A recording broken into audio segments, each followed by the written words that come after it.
को दे सकें। क्या इसमें टेक्नोलॉजी है? कितना एरिया अभी ये थे लपसी मार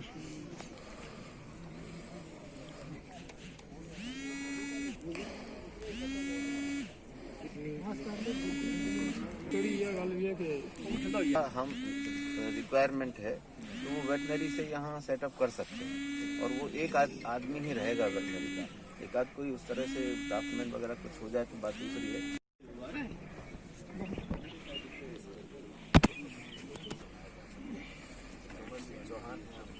वाइस चांसलर चीफ गेस्ट साहब इतने आए हैं और इधर आए चीफ गेस्ट साडे जिन्हें इतने आएंगे अस उनका वेलकम भी करांगे। इतनी स्कीमां न, लेकिन अल्टीमेटली मैं गारंटी दे सकना कि अगर मैं उन स्कीमें का नाम इतने लग नहीं सकता। तो इस करिए मेरी तुंदे कन्नै गुजारिश है, इन्हें कुछ पैम्पलेट भी छपाए गए उस स्कीमें पर, बखरे बखरे स्कीमें दे। अगर मछली का कुछ काम करना उस पर भी स्कीम है। मेरा नाम मोहम्मद सलीम खारी, मैं बनपट टोकरी का रहने वाला हूँ। मैं एक जिम्मेदार हूँ जिसे फार्मर कहते हैं। तो आज जो हमारे यहाँ वीसी आया, जो ये मेला लगा है, इससे बहुत चीज़ों की जानकारी होती है। जैसे आज की टेक्नोलॉजी में, जैसे पहले हमारे दूर दराज एरिया में एक ही फसल हुआ करती थी, नई टेक्नोलॉजी से नए खाद और बीजों से बराबर की फसल हो रही है। इसलिए हम ये कहते हैं कि ज़्यादा से ज़्यादा ये मेले लगें और इससे लोगों को नॉलेज बढ़ती है, जिससे लोगों को दिन दुगनी रात चुगनी, जैसे खाद हुआ, बीज हुआ, छोटा टेरल हुआ, ये हम के लिए फ़ायदेमंद हैं। सब्जियां लोग ध्यान नहीं देते, इस चीज़ से सब्जियों पे ज़्यादा ध्यान देना चाहिए और हर जिम्मेदार को सब चीज़ें अपनी ज़मीन से पैदा करनी चाहिए।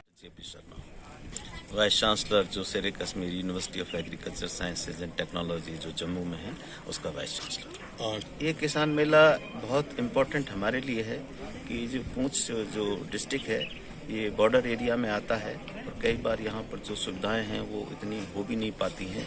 तो हमने निर्णय लिया है कि मैंने एक प्रोग्राम भी शुरू किया है यूनिवर्सिटी की तरफ से, जिसे V2V प्रोग्राम कहते हैं, vice chancellor to visit, vice chancellor visit to village. ये प्रोग्राम के अंतर्गत जो है ये मेला आयोजित किया गया है। और इस मेले की खासियत ये है कि इसमें पूरे क्षेत्र से, सिर्फ पूंछ से ही नहीं, पूंछ के सारे गांवों से भी और आसपास के जो, जैसे हमारा रजौरी है, वहाँ भी इससे भी कुछ किसान भाई आए हुए हैं। और इस मेले की खासियत ये रही कि यहाँ पर महिलाओं की जो भागीदारी थी वो जो है पुरुषों से भी ज़्यादा थी, और जो उनके बारे में जानकारी दी, और जो यहाँ की जो योजना है, चाहे वो डेयरी से संबंधित है, चाहे मछली पालन से संबंधित है, चाहे प्रोसेसिंग से संबंधित है, उसके बारे में किसानों को पूरी जानकारी दी। बड़ा भारत सरकार का जो कार्यक्रम है, जिसको हम आत्मनिर्भर भारत कहते हैं, ऐसा बड़ा कार्यक्रम कभी किसानों के बीच में आया नहीं।